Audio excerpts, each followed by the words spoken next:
অলিম্পিকে সোনা জয় যেন বাংলাদেশের জন্য অমাবস্যার চাঁদ। শুধু জেতাই না, সোনা জেতার স্বপ্ন দেখাটাও বাংলাদেশি ক্রীড়াবিদদের কাছে অনেক বড় কিছু।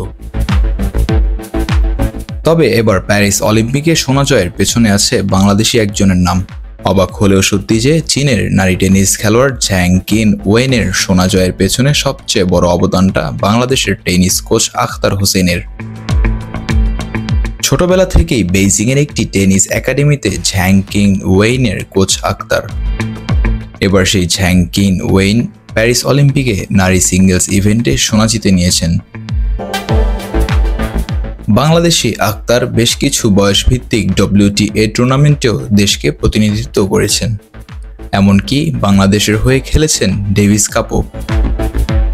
2005 সালে চীনের পোর্টাস হুইল টেনিস একাডেমিতে কোচিং কোর্স করতে গিয়েছিলেন আখতার, সাথে ছিলেন আরও 2 কোচও। এরপর থেকে চীনেই আছেন আখতার। তার মেধা ও অধ্যাবসায় দেখে বেইজিংয়ের সেই টেনিস একাডেমি তাকে PTI কোচিং কোর্স করার সুযোগ করে দেয়।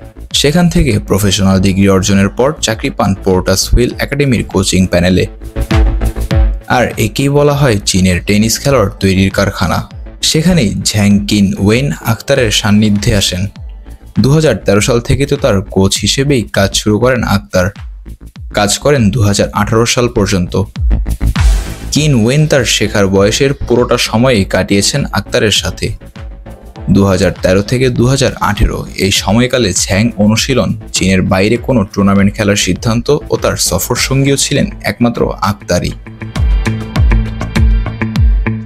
সময়ের ব্যবধানে সেই ঝ্যাং এখন বিশ্বের অন্যতম সেরা টেনিস খেলোয়াড়। 3 বছর আগে উইম্বলডনের সেমিফাইনালেও উঠেছিলেন এই টেনিস তারকা।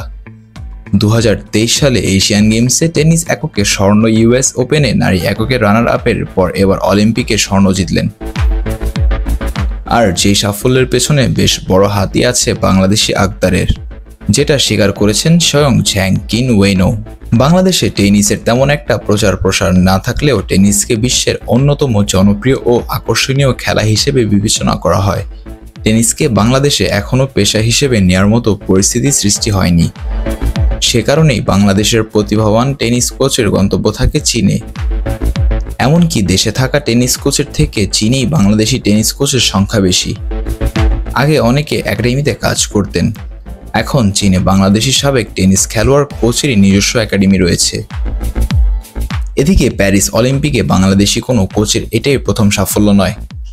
প্যারিস অলিম্পিকে আমেরিকার পুরুষ জিমন্যাস্টিক্স দল 2008 সালের পর ব্রোঞ্জ জিতেছে। সে দলের সহকারী কোচ বাংলাদেশের সাইক সিজার। বাংলাদেশি কোনো ক্রীড়াবিদ এখনও অলিম্পিকে পদক জিততে না পারলেও ভিনদেশিদের পদক জয়ের নৈপথ্যে ঠিকই আছে বাংলাদেশিরা। হয়তো সেদিনও খুব বেশি দূরে না যেদিন অলিম্পিকে পদক জয়ের তালিকায় সরাসরি নাম আসবে বাংলাদেশের। Mizanur Rasik, on field.